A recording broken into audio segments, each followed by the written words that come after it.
Mahal na pong Jesus Nazareno, salamat po sapagkat nag-uumapaw ang awa ng iyong dakilang Ama sa langit.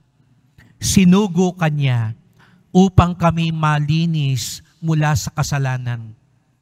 At dahil sinugo Kanya, hinanda mo ang mahal na Birheng Maria upang maging kalinis-linisan.